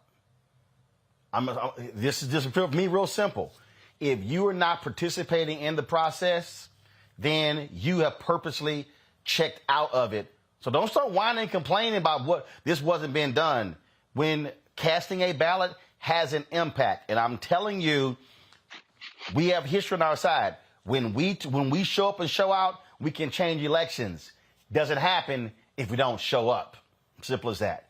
Got to go to a break. We'll be right back on Roland Martin Unfiltered on the Black Star Network. Download the app, folks. Also on YouTube, Facebook. Hit the like button.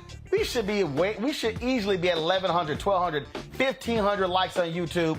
Y'all don't let me have to start cussing y'all out, okay? And so hit that doggone like button. So we should be easily at more than 1,000. And when I get back from this break, I should see 1,000 likes on our YouTube channel, okay? Download the Black Star Network app, Apple phone, Android phone, Apple TV, Android TV, Roku, Amazon Fire TV, Xbox One, Samsung Smart TV. Join the Bring the Funk fan club. Of course, send your check and money order to P.O. Box 57196, Washington, D.C. 20037-0196. Cash App, $RM Unfiltered. PayPal, R Martin Unfiltered. Venmo is R Martin Unfiltered. Venmo is RM Unfiltered. PayPal is R Martin Unfiltered. Zelle, Roland at RolandSMartin.com. Roland at RolandMartinUnfiltered.com. Again, hit the like button. I should see 1,000 likes on YouTube when we come back. When we invest in ourselves, we all shine. Together, we are black beyond measure. Pull up a chair. Take your seat. The Black Tape with me, Dr. Greg Carr, here on the Black Star Network. Every week, we'll take a deeper dive into the world we're living in. Join the conversation only on the Black Star Network. When we invest in ourselves, we're investing in what's next for all of us. Growing, creating, making moves that move us all forward. Together, we are black beyond measure. Yo, it's your man Dion Cole from Blackish, and you're watching Roland Martin Unfiltered. Stay woke.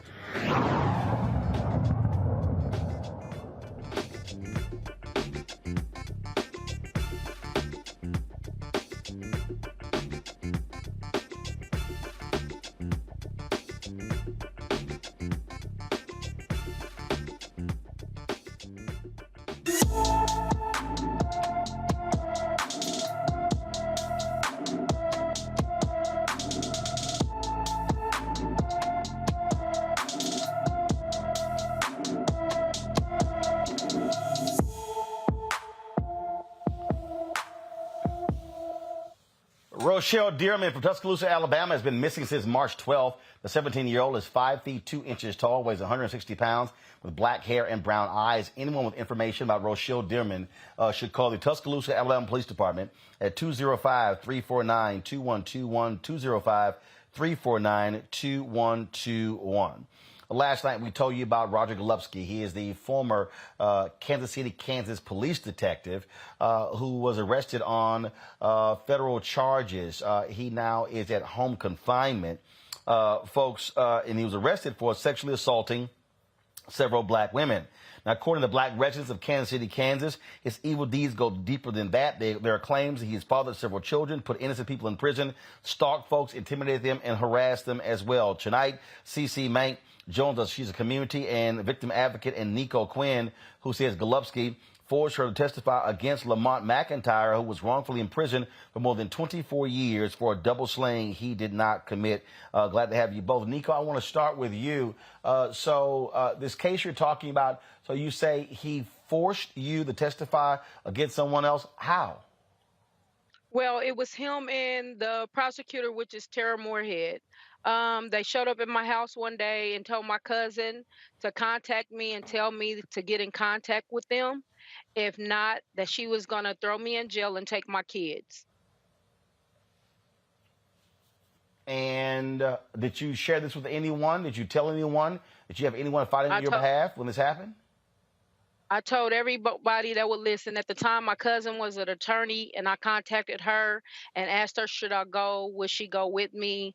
She told me that she had another engagement, so I went there by myself. Did you actually testify against him? Did I? Yes, I had to testify against him. And these threats, were they? You said it was from Golubski as well as an assistant DA. Yes, what was happening is that he was basically coming to my home, trying to get in contact with me. He picked me up on one occasion and took me up to see her. On this particular day, I went up there, he dropped me off, and I went in to see her. When I got there, I waited for about 45 minutes to go in her office. When I went into her office, she had on her desk the crime scene pictures of my cousins. My one cousin name was Danielle Quinn. Me and him was real close, and my other cousin was Donnie Ewing. Danielle Quinn had got 4 shots to the head. So when I walked in there and she had them on the table, I told her, I said, I didn't need to see those because I was at the scene. I was at the crime scene. So she started asking me about Lamont. And I told her Lamont didn't do it. I said the person that did do it, they had jumped on my cousin 2 weeks prior about some money. And she was telling me that they knew Lamont had did it. They had his clothes. They had the gun. They know he was the right person. And she was asking me, well, don't you want somebody to be convicted for this? Don't you want somebody to pay for this? And I said, he didn't do it. And then that's when she started telling me again about taking my kids and throwing me in prison. So the second occasion was when we got to the courtroom, and I told her, I said, I can't do this. I said, Lamont, his ears are too big. This is the first time me seeing Lamont face to face. And I said, his ears are too big and he's too tall. He couldn't do it. So she looked at me and she said, if you don't do what we said we was going to do, I'm going to throw your black ass in jail and take your kids. And at that time, I didn't know what she was capable of doing, but I know she could take my kids from me. I was the only one that was taking care of everybody's kids. If my aunt or my sister, anybody went to jail, I raised their kids. And I knew if something happened to me, I knew she could get rid of my kids and I'll never see my kids again. CC, for folks who don't know, everything that we have read, the stories that we have read, is that Roger Golubski was a terror. He terrorized black folks in Kansas City, Kansas. That this was a thug with a badge and a gun. And then also, my sister, at the age of 16 or 17, she was walking home from work one night, and he picked her up and he raped her. And she came home, was telling me and my other sister about it. She was just on the bed crying and crying. And we was like, we got to tell mama. She said, no, if I tell, he going to kill me. So my sister ended up turning out being on drugs because of our childhood. We had been getting raped as little kids by our uncles. My sister ended up on drugs. And in 2000, my sister was shot 17 times. My sister had did 37 months in prison. And Golubski dropped her off at my home. One of the young ladies came in and told me he was on the back street waiting on her. When my sister walked back out the door, I asked her, I said, who dropped you off? She said, I got a ride. And I said, who? She said, a friend. The lady, I said, well, they told me Golubski dropped you off, is back there waiting on you. So she got her clothes, she left. About 2 to 3 weeks later, my sister was dead.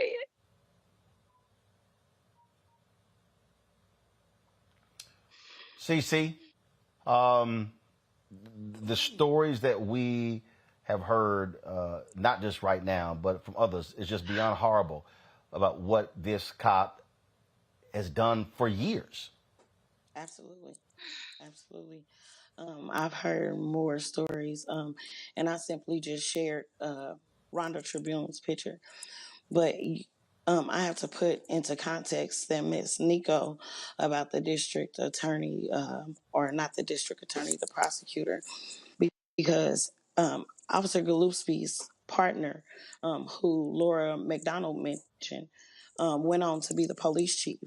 In 2019, there was an investigation where the news said that our city administrator, Doug Bach, made a handshake deal with this man to give him a free house that was out on our county lake, also with free utilities.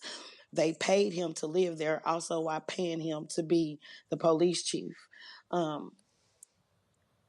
All while he denied these allegations, even though witnesses said he was there sometimes. So it goes beyond these police officers. I also have to say, U.S. Attorney McAllister said for this to go on for 30 years, he had to have help or willing ignorance. You know, they just willingly ignored all of these things or participated. Well, obviously, they totally ignored it because this went on for years, and finally he was arrested by the FBI last week. And you know, but do you believe that, Nico, in what you described, has the statute of limitations run out? Have the feds talked to you or family members with regards to your interaction with Roger Golubski? Well, not really. You know, the feds don't come out to talk to you. You have to come and talk to them. And when I told him my story, actually, like I stated, Golubski he stalked me from 1994 to probably about 2010. My last time seeing Golubski was maybe 2012. I pulled him over and asked him a question. Also, when they arrested him, do you know that was the first time I got some sleep? Because if anybody know, I will walk up out of a house, I will leave because I'm always thinking somebody after me. My children, I was staying with the person I talked to last night. My kids didn't graduate from school because I kept pulling them out of school because I was scared that something was going to happen. I was scared that they were going to take my kids once I started telling that Lamont wasn't the killer.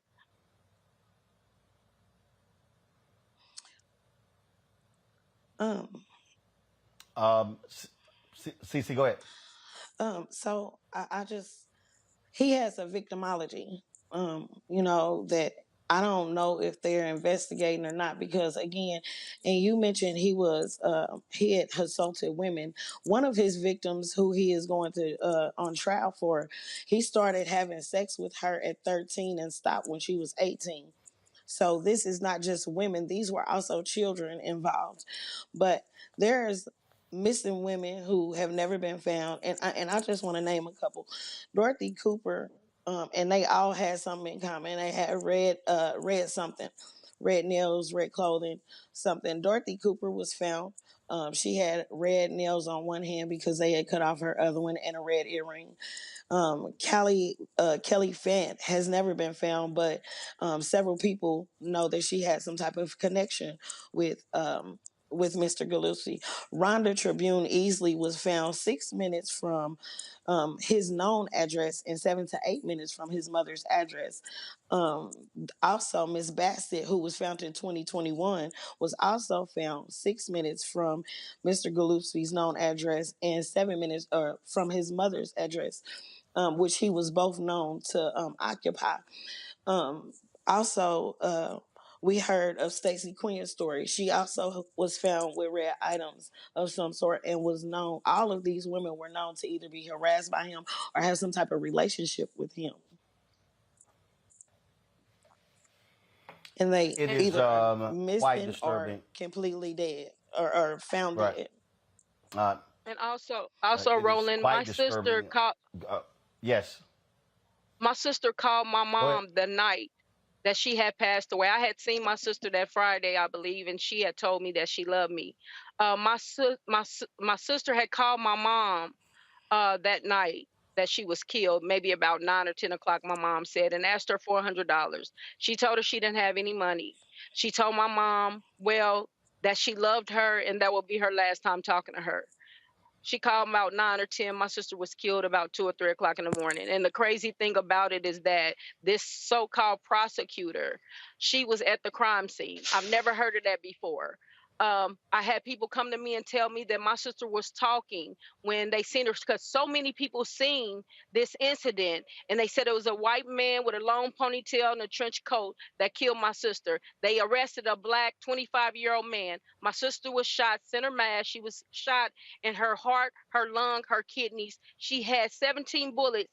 We took the cover off of her, and all you seen is them bullets just all in her midsection, all in her lethal organs. So this was a target. This was not no 25-year-old black man that never been trained to shoot a gun to kill my sister like that.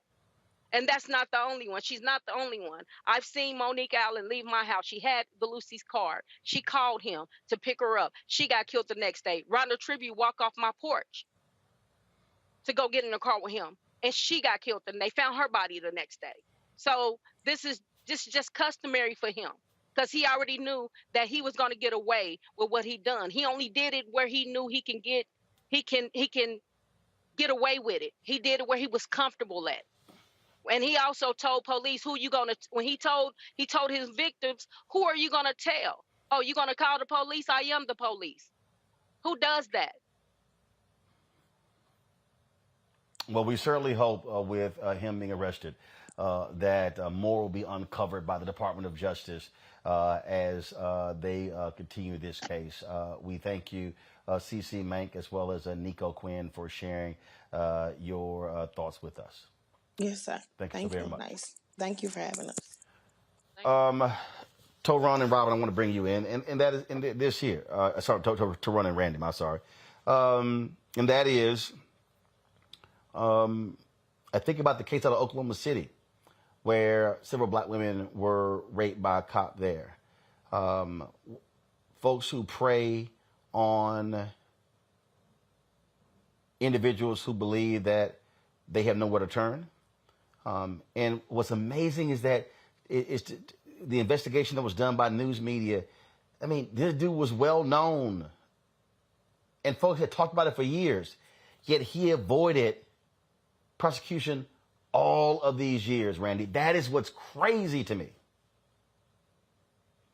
It's crazy, and yet it's not. That's the real depressing part about it. I mean, he wields a certain level of power and protection. The people, we've been saying for over repeatedly that the people that we want to protect us aren't. We are giving certain individuals that are not necessarily fans of our community and an immeasurable amount of power, and they're getting away with just horrible crimes, so hard to hear. And what really frustrated me, they started out by saying that he's at home, he's confined to his home right now. That it seems as if that only happens to certain individuals, and it certainly is not happening in our community. So already, this man is still being protected and being able to even facing these charges in the most comfortable way possible. He is clearly working from a great place of privilege, and it's extremely disheartening. To run. You know, this story was horrific, but it's almost like the more things change, the more they stay the same, because we know the history of this country. We know the history of the sexual violation of black women by white supremacists, whether it was on the Middle Passage, whether it was on a plantation, or whether it was by somebody, in a military uniform or somebody wearing a badge. This sort of thing happens when you have absolute power and you're dealing with a community that you feel less than. I mean, that you feel a community that you feel like is less than you, and you have the power of life and death. Yeah. And when you're dealing with people who don't have anywhere to turn, who may have had some run-ins with the law before, and everything they do makes them feel nervous that they can be put back into a situation where they get deeper involved with like the incarceration system or something like that. These things happen. What's sick about it to me is that, as you said, he was so well known in the community, and nobody, whether in that department or anybody on the DA's office or the county prosecutor or the city prosecutor cared enough about what happened to these women and saw a pattern here that they would go and pursue. That's what's dangerous. And again, like I said earlier, these sort of things happen a lot in these smaller towns that are away from major media presence because they can get away with it because they know that they say the best sunlight is the best disinfectant. When the media in your town doesn't care about what's going on, or they don't want to have the resources to follow that up, these sort of things can happen for generations. It can happen for decades, like this, apparently what happened with this individual. The only thing I can say is I hope with all these things finally coming to light that this family, these women can get some closure. The brother who was wrongfully in prison can get free, and this police officer it gets dealt with because this really is horrific. Indeed, it is, folks. Got to go to a break. We come back. Our marketplace segment where we'll talk with an actor who said, you know what, I'm not getting the right skincare stuff for me. Well, what the heck? I'll go in business for myself. We'll tell you his story.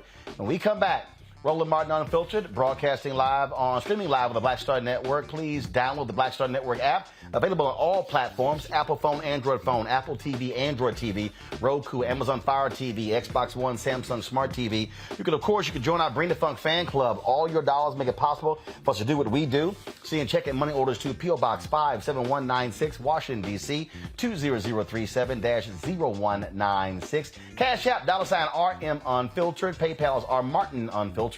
Venmo is RM Unfiltered. Zelle is Roland at RolandSMartin.com. Roland at RolandMartinUnfiltered.com. We'll be right back.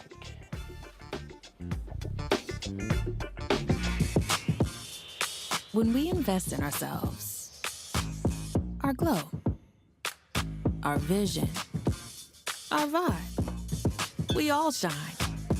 Together, we are black beyond measure. We're all impacted by the culture, whether we know it or not. From politics to music and entertainment, it's a huge part of our lives, and we're going to talk about it every day right here on The Culture with me, Farajii Muhammad, only on the Black Star Network. When we invest in ourselves, we all shine. Together, we are black beyond measure. You are watching Roland Martin, and I'm on his show today, and it's, what, huh? You should have some cue cards. Hey, what's up, y'all? It's your boy, Jacob Lattimore, and you're now watching Roland Martin right now.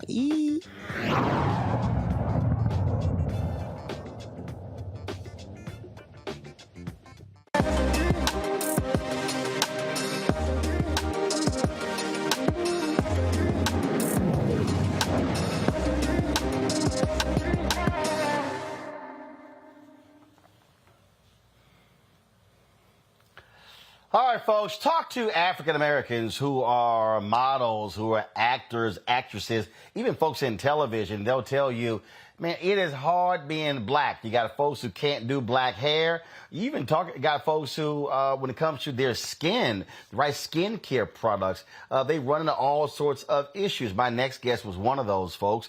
Dorian Renaud had this problem where, again, not finding the right products. And so he said, you know what the hell? Let me just go ahead and do this thing myself. He created Butter Skin, and he joins us now from Los Angeles. Glad to have you on the show. And so what issues were you running into when it came to skincare products? Well, first of all, how you doing, Mr. Roland Martin, the legend, the icon himself?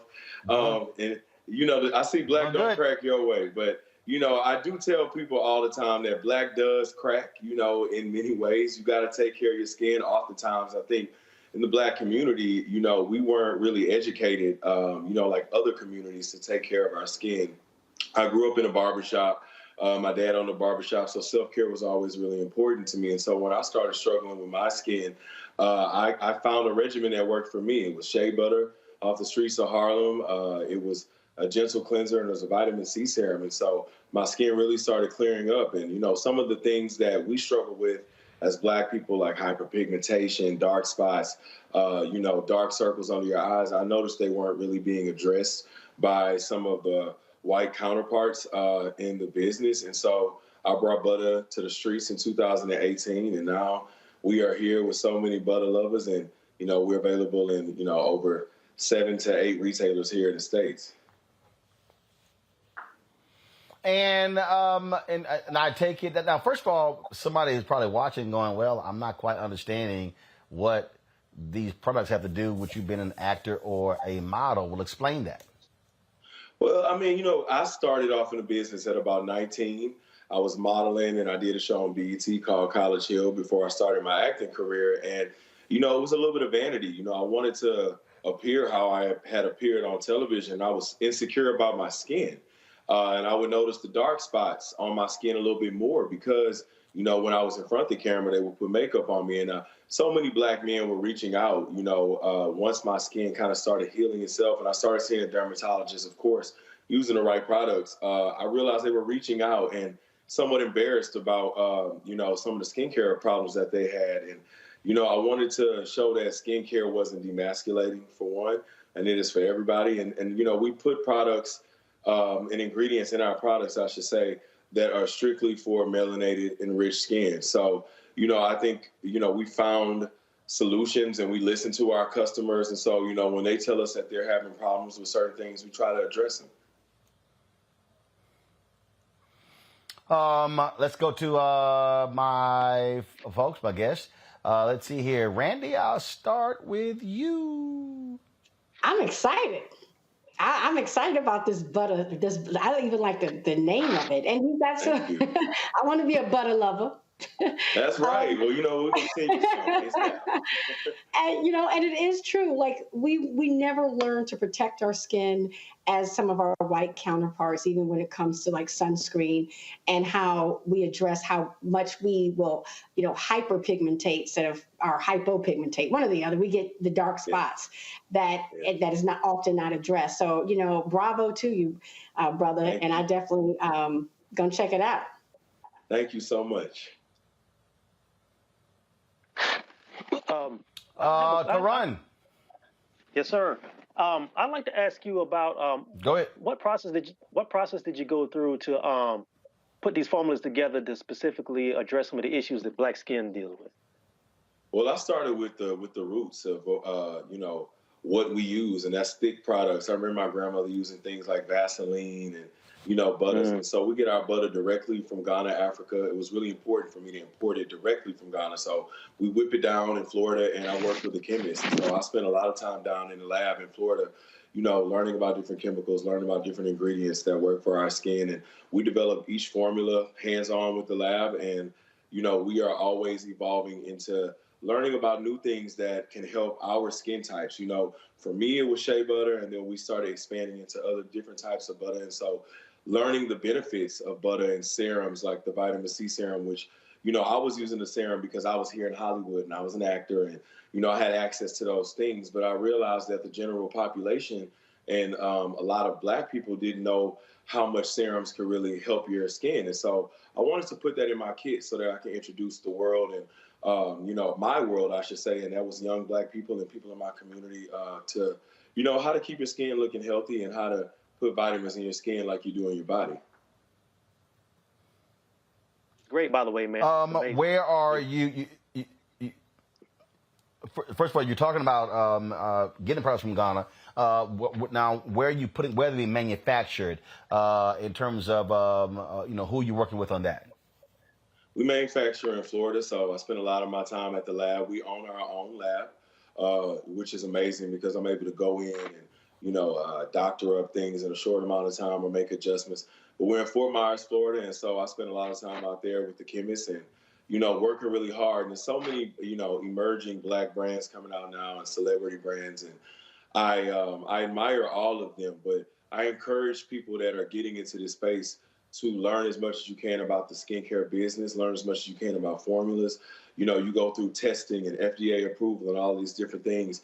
And I think, it looks appealing to somebody say, let me slap my name on something. But the more that you dive in, the more that you know, and you can actually create really good products for people.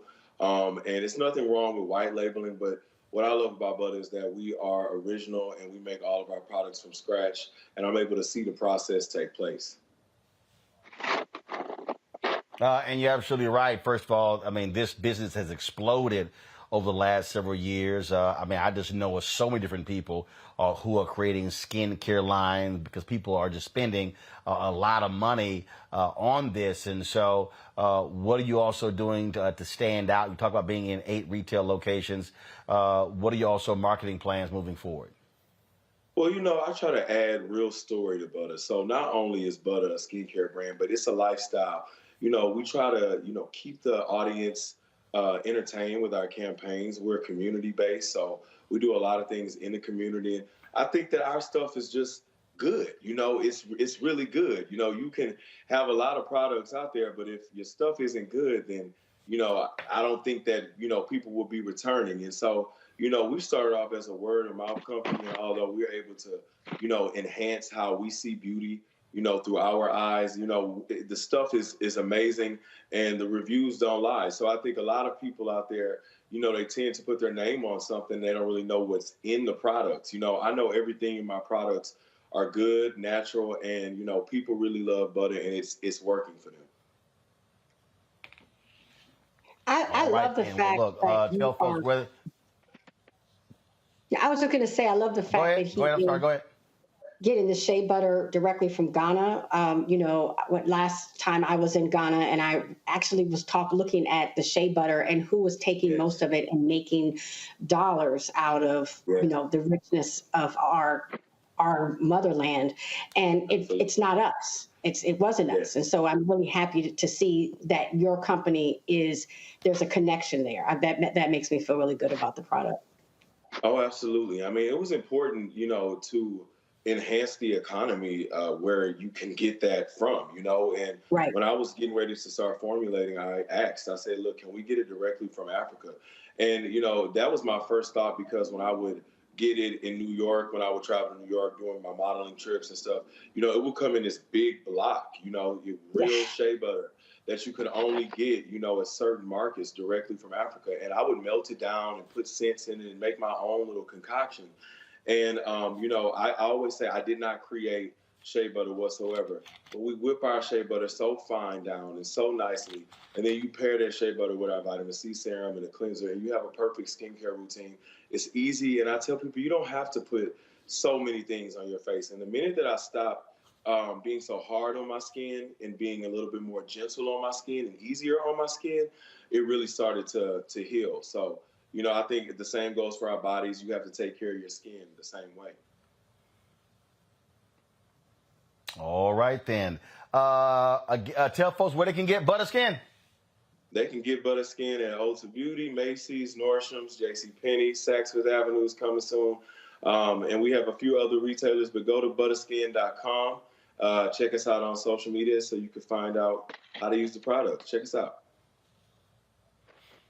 All right. Well, I'm actually in LA, so I'm sure the product is in the office. So I'll try it when I get back to DC on Thursday. Yes, sir. So Dorian, we appreciate it, man. Thanks a lot. Thank you so much. All right, folks. Some sad news. A couple of the folks who are now ancestors. Maury Wills, a long-time baseball player who hailed from D.C. public schools. He passed away at the age of 89. He played for the L.A. Dodgers, was a shortstop. He mastered the art of base stealing in the 1960s and became one of the most exciting ball players of his time. He died Monday night at his home in Sedona, Arizona. He set a modern Major League Baseball record when he stole 104 bases in 1962, crushing the record of 96 set by Ty Cobb in 1915. He set the stage for Lou Brock of the St. Louis Cardinals, who stole 118 bases in 1974, and Ricky Henderson of the Oakland A's, who set the current record with 130 steals in 1982. Again, baseball legend Maury Wills is dead at the age of 89. Reverend Herbert Lusk, who became the first NFL player to kneel in the end zone after scoring a touchdown, he has passed away. He was 69 years old. Lusk gained national attention after his 70-yard touchdown run in 1977. The Philadelphia Eagles running back later said, "The end zone became my pulpit. He, of course, went on after retiring to become a prominent pastor in Philadelphia, involved with a number of different events as well as community building initiatives there. He was a prominent supporter of President George W. Bush in his presidential run of 2000, as well as re-election in 2004. Philadelphia City Council President Darrell Clark posted this on Twitter. North Philadelphia and our city lost a true friend yesterday. Reverend Herb Lusk has passed. From his early days as a running back for the Philadelphia Eagles through his long career as a pastor of Greater Exodus Baptist Church on North Broad Street, Reverend Lusk always preached the universal truths of self-reliance and hard work. He created the nonprofit People for People and helped so many find the right path in life. On a personal level, Reverend Lusk was a true friend and presided over the funeral of my brother, an honor for my family. Reverend Lusk cared deeply about Philadelphia and its people. He truly walked the walk of service in his life. Our deep condolences to his family and congregants. Rest in power, Reverend. Lusk later served with the Eagles as the team chaplain. He died at 69. I'm going to end the show with this story that came from Herb Lusk, Toran and Randy. A few years ago, I was playing golf in Philadelphia with Reverend Lusk and some other folks. And when we were done, we went inside and to get us something to eat and drink. And as we're sitting there, he told us a story. As I said, he was a very prominent supporter of President George W. Bush. Well, President Bush gave him a card once, and he said that, hey, Herb, if you're ever in trouble, call this number. Well, Pastor Lusk happened to be traveling on the motherland, and a coup broke out while he was there. Now, mind you, I'm telling this story because Herb Lusk said, now, if you ever tell this story, I'm going to deny it. So typically, y'all, what happens, when someone passes, sort of off the record, sort of goes away. And so I revealed the same thing when Chadwick Boseman passed. I didn't reveal the text he sent me when he was alive, but until after he passed. So Lusk said he's in this country and he's at the airport. All of a sudden, shooting breaks out. And all of a sudden, the airport's on lockdown. They literally are in the middle of a coup. So what does he do? He pulls that card out, and he makes a call to that number. And the person says, hold on, Reverend Lusk. And then next thing, the voice he hears is President George W. Bush. And he says, Herb, what's going on? He said, I don't know what's going on, but I'm in this country, and they're shooting at the airport, and looks like there's a coup going on. And he said, Herb, you hold tight 1 second. And then Herb said they hung up. And then a couple of hours later, they're in the airport. And all of a sudden, over the intercom, they hear paging Pastor Herb Lusk. Paging Pastor Herb Lusk. And he's like, okay, what's going on? So he stands up. And outside was a helicopter of Marines. And that helicopter was sent to pick him up. And then all of a sudden, he gets on the helicopter, and one of the Marines says, sir, we're never supposed to ask who we are sent to get. But I got to ask, who are you? We cracked up laughing at that story. And he said, if you ever tell that story, I'll deny it. But that's how close Reverend Herb Lusk was to President George W. Bush. And when he needed that help, he placed that phone call, and some U.S. Marines were able to rescue him from that particular country in that dangerous airport. So Reverend Herb Lusk, good brother. I had a chance to meet him several times for us to tee up and play golf as well. So condolences to his family. Reverend Herb Lusk passing with the age of 69. Folks, that is it for us. Tomorrow I will be attending, I will be live on the show, but tomorrow I'm going to be attending the Apple Films premiere, the Los Angeles premiere of the Sidney Poitier doc, produced by Oprah Winfrey and my man Reggie Hutland. Will be taking place tomorrow night, but I'll be live on the show, and then, of course, we'll have the next day some video from the event as well. Looking forward to that. It's an amazing story of Sir Sidney Poitier, and we cannot wait to see. I can't wait to see it, and I cannot wait to share with you what we hear about it. So, Randy, thanks a lot. Toran, thanks a lot. Michael Brown had to leave earlier. We appreciate you as well. Folks, that is it. please support us in what we do. What we do every single day, folks, nobody else is doing. Nobody. I keep telling y'all.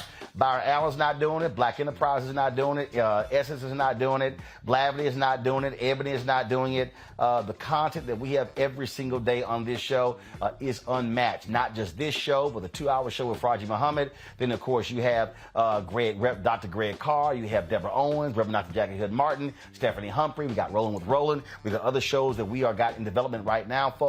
And so this is truly Black-owned content that we are building and developing. And so we want you to support us in what we do. And so please download our Black Star Network app. You know, we've got nearly 900,000 people subscribed to our YouTube channel. It would be fantastic if we had 900,000 people who have downloaded our app. And so if y'all could please do that, that'll be great. We're available on all platforms: Apple TV, Android TV, Apple phone, Android phone, Roku, Amazon Fire TV, Xbox One, Samsung Smart TV. And, of course, you can also support us in what we do. We need to raise $100,000 a month from our fan base between now and the end of the month. That's 2,000 people a month at $50 each. You can give less, you can give more. We appreciate every single dollar. Check and money orders go to P.O. Box 57196, Washington, D.C. 20037-0196. Cash App is $RM Unfiltered. PayPal is R Martin Unfiltered. Venmo is RM Unfiltered. Zelle is Roland at RolandSMartin.com. Roland at RolandMartinUnfiltered.com. That is it for me from Los Angeles. Yes, I love to wear my Astros jersey when I come to L.A. because it drives the Dodgers fans crazy. And I love it. I'll see y'all tomorrow. Holla!